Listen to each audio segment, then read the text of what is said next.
Hi there, honey bunnies. Susan McGarry here with another project. This one is using up all those Dichro bits from a previous video where I made Dichro dots.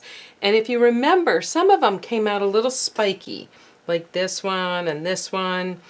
Some were a little rough around the edges, some were rough on top, and some just weren't circles. They didn't come out as a dot. So I decided to do something with them, and I'm going to make a Dichro blank. I'm going to call it a Dichro blank. And once I make that blank, I can do anything I want with them. So I'm going to attempt to do it on my little kiln shelf so I can do it in my little kiln. It fires a little faster. And what I did was got about the size that I needed. I thought, about a 4.5 inch square, and I'm putting it on black, and I'll tell you why. Because if I put clear down first and then place all my dots face down on the clear so that they're under clear, underwater I kind of call it, they would fuse flat, but I couldn't tell what colors were next to what. So I didn't want that. I want to get a nice random pattern. I don't want all the same color in the same spot. If I set all my pieces down first and then put the clear on top, I can certainly space them the way I want them, but there's a really good chance I'm going to end up with bubbles. And I don't want any bubbles on this. So what I've decided to do is take a piece of black, put that down first, place all my little pieces, and that way any space will be filled in with black. And I will fire it just like this. When I'm done, if I want, I can put clear on top of it and fire it again. But we'll see how that turns out. So let me get started on this. I'm going to put the bigger ones down first, and then I will fill in with the little ones in around it and on top of them.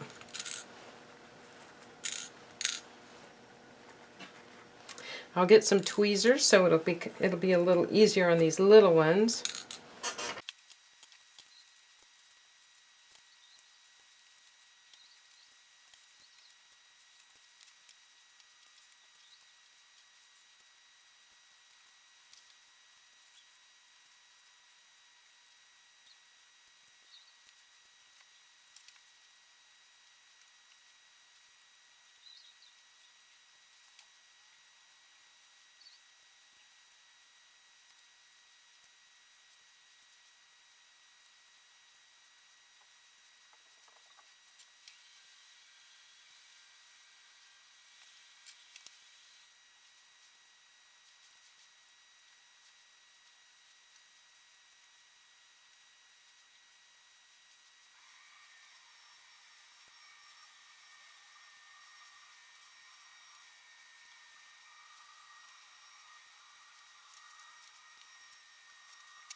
Okay, I finished this piece, and I left out some pieces that looked more like an irid than a dichro, and they were just sitting over here waiting for something, so I decided to do a little piece. Move that one over and do this little piece that just has the sort of irid looking pieces. Got a couple little dichro colors in there. But now it's going to be difficult to get it to the kiln without it moving. So I am going to put my favorite glue on here. which happens to be hairspray, in a little bottle. And all I'm going to do is flood it with the hairspray. And then I'm going to let it sit for maybe 20-30 minutes before I move it to the kiln. We'll do it on this one too. And what's great about this hairspray is it's cheap for one, but it burns off very cleanly. Never had a better glue sort of that works on everything, and it's very thin. This is all I had left over, not much. I'll throw those away. I'm going to put these in on a full fuse, so I will put them in, how about 350 degrees an hour? That'll give it time to sort of melt down into itself. And I'll go up to 1460 degrees. That'll get it nice and flat. Hold it for about 10 minutes, and then just turn it off and let it cool to room temperature. I'm not too worried about annealing this piece. I just don't think it's big enough to worry about.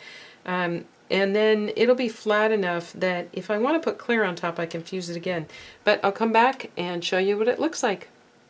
So it's been 24 hours, and I'm pretty happy with how this turned out. Let me try and lift it up so you can see the texture. It still retained that texture, and that's because these are the type of Dichro pieces that just don't want to get very smooth very easily. I'm actually going to turn this way. I also have this piece. Do you remember these were the pieces that were kind of looked arid at the time? That turned out pretty nice. And you saw that one of those pieces fell off. Well, I actually had a couple of them fall off. And if I wanted, there's some pieces that are still kind of sticking up, and I could, you know, pop them out. I don't care that it leaves a little black dot. It's not going to affect it. But what I'm trying to get is as smooth as possible because I want to cover it in clear. And I'm going to put a piece of clear on here, and I'm going to refire these and see what that looks like, and I'll come back and show you in just a second.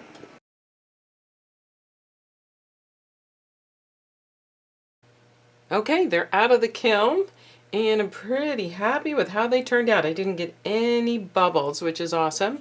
This one that kind of looked like a little bit irid glass, it is really pretty. A lot more subtle. All the colors are kind of purple and blue. It's hard to translate on film. Sorry about that. This one's a little easier to see.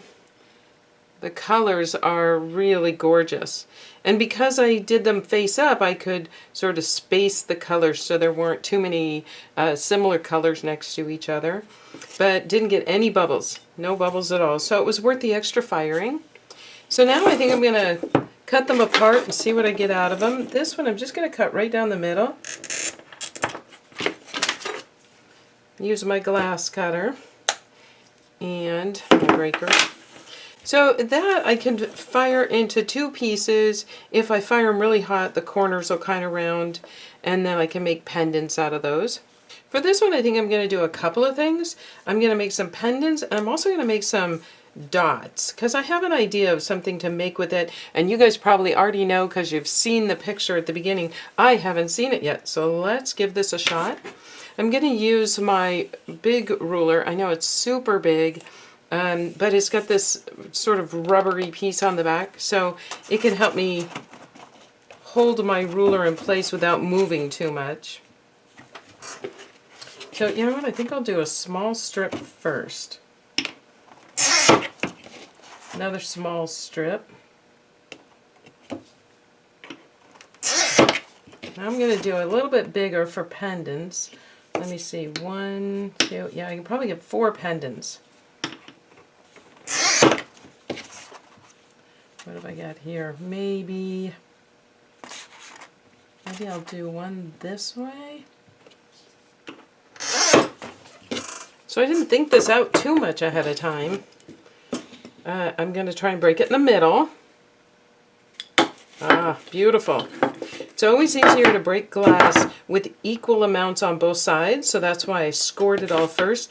Now, when I break this, I have equal amounts on both sides. Yay. This one's going to be a little more difficult.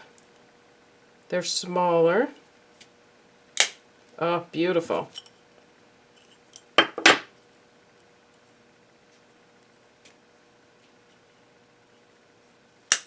Beautiful. Wow, I feel so lucky. I'm going to make them into little small dots like this. So I want them pretty square. I think if I put my ruler back on, yeah, I can score them all at the same time.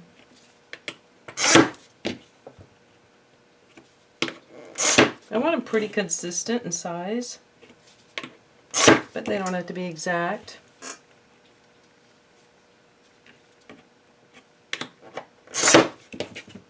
These are going to be a little big. Let's see what I can do with those.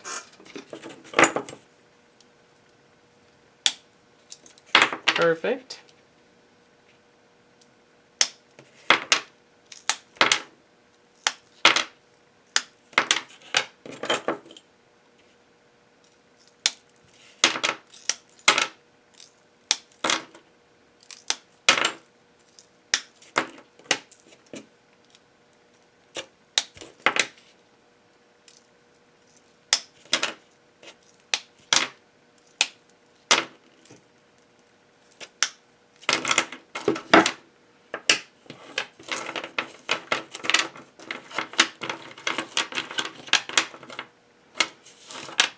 Okay, these all look pretty good. I'm going to fire these, I think, pretty hot to get them to round nicely.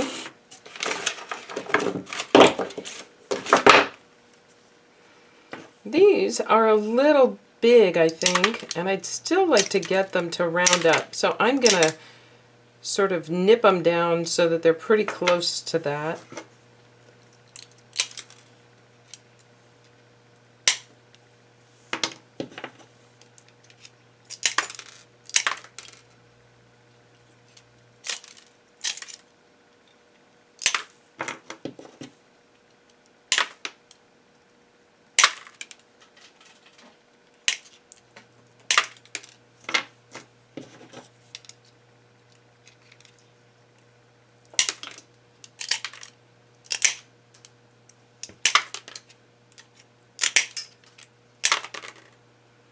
Glass is shooting all over the place. Make sure you wear your safety goggles.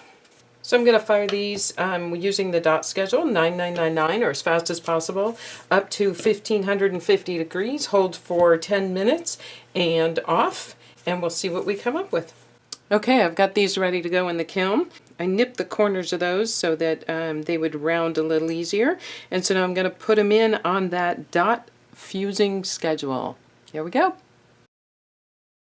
Okay, for these two strips, I'm going to make some pendants out of them.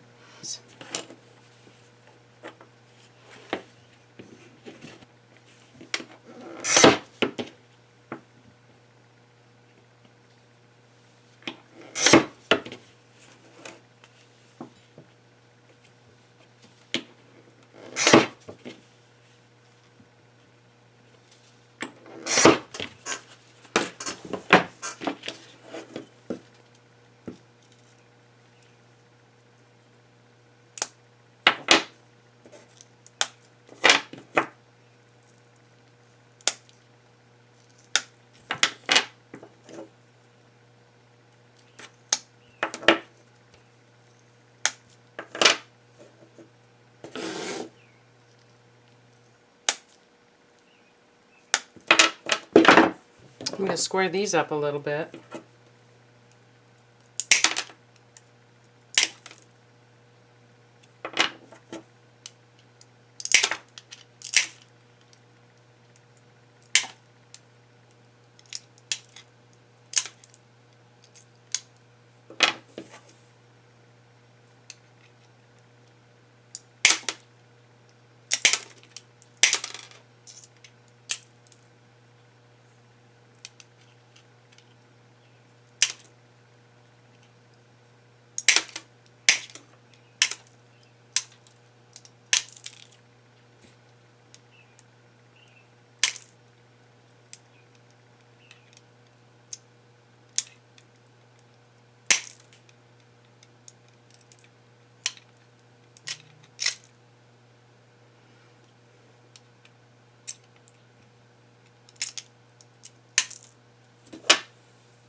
Okay, I'm pretty happy with these. I've nipped the edges of some of them to square them up a little bit, and I might take them to the grinder, see if I can get them a little straighter. I like my pendants pretty straight. This one might be kind of interesting. I can put the bail on top there. So let's fire polish these, and for me a fire polish is 9999 or as fast as possible up to 1360 degrees Fahrenheit. Hold for 10 minutes and then off. And let's see how they look. Hi everyone, we are back and all my pieces are done. I have all these sort of dot pieces and all these sort of square pendant pieces. And the first thing I notice is that the higher temperature that I used to make these dots made the Dichro spread out. So it's not as vibrant, it's kind of diffused. Okay, can you see the difference in those? Here the Dichro kind of spreads out, and here it stays together. So it's more of a vibrant look. So if I had to choose, I would choose this for this process. Well, now we can just glue on a bail. Super easy. I would pick out a piece I want, and see some of these have this uneven top. I kind of like that. I like to use that where to put my bail. And I'm going to take my rotary tool and some E6000 and a bail, glue my bail on. So I start by roughing up the back in a little spot.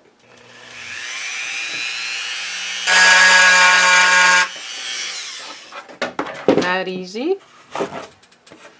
You would wipe this off, rubbing alcohol or water, just something to get that dust off. Can you see that little roughed up spot? There you go. Now I put a little glue on the bail.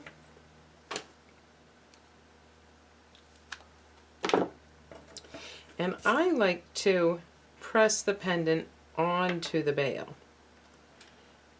because then from the front I can line it up, make sure that it's straight. And I'll let it sit there for maybe about 10 minutes until the glue dries. And I would do many of these at once, usually. I would do all of these at the same time. But then I would let them sit for 24 hours, at least overnight, make sure that the glue has set. And then I would set the glue in my oven, believe it or not, in my oven. So I preheat my oven to about 275. I put the pendant in there, usually on a cookie sheet that I only use for pendants. And I put this bail down on the cookie sheet and I put it in the oven for about 20 minutes. I take it out, wait for it to cool, and then it is ready to wear.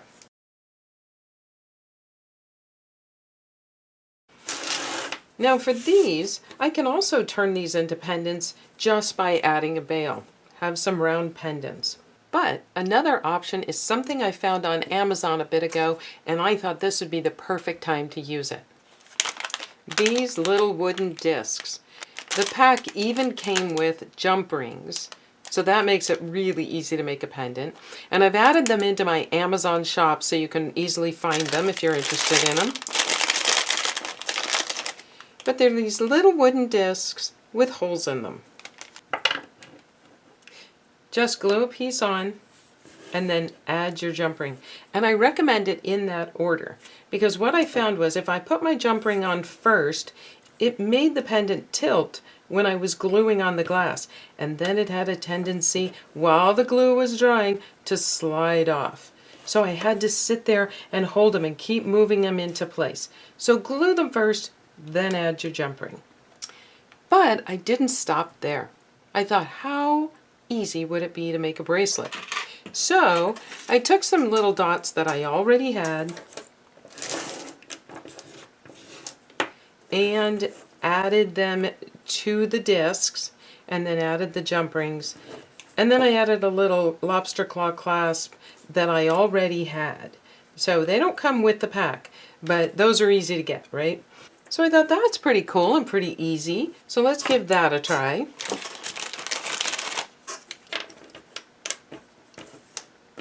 I found that 6 discs were about the size that I needed for a bracelet. it fit pretty well. So then I had to find 6 of these that were similar in size that would fit between those holes.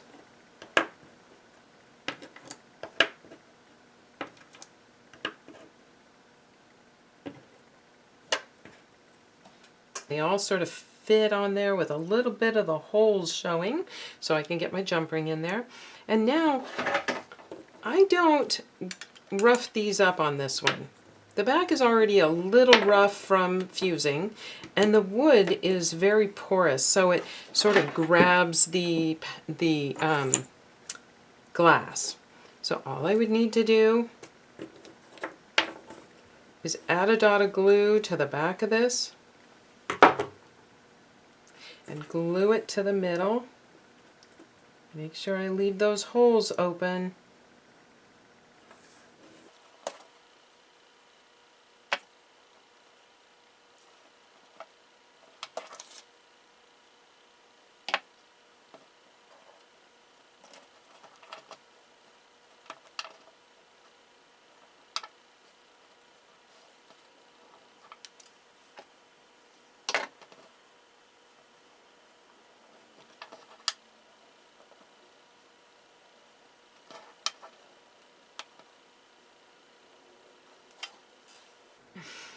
So now I would wait 24 hours to put my jump rings on and my little lobster claw clasp. And if you wanted, you could even use these small ones between the pieces. It'll make it a little smaller, but it also looks a little neater.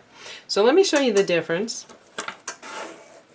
Here is the first one that I made with those random little dots, and I used the jump rings that came with the pack. And here's one that I made with the wooden pieces, but I put in my own small jump rings. So I kind of like this one a little better. I think it's a little neater, but there is nothing wrong with this one at all, the jump rings that come with it. Now remember, you're going to have to add your own clasp at the end, and you'll need little jump rings for that. So I've added those on here. And so I'll show you what these look like all done. So remember, these were all made with those little bits of glass that I had left over. Now, one of my favorite parts of fusing is the opportunity to make, remake, and remake again. Almost nothing goes to waste. So this was really easy peasy. This is one of my favorite things to get a lot of color out of my glass. So I hope you give it a try. All the details are in the description below the video, so check that out. And thanks for watching. And as always, please give it a thumbs up. That really helps my channel quite a bit, and I appreciate it. So thanks for watching. Be cool, honey bunnies. Bye.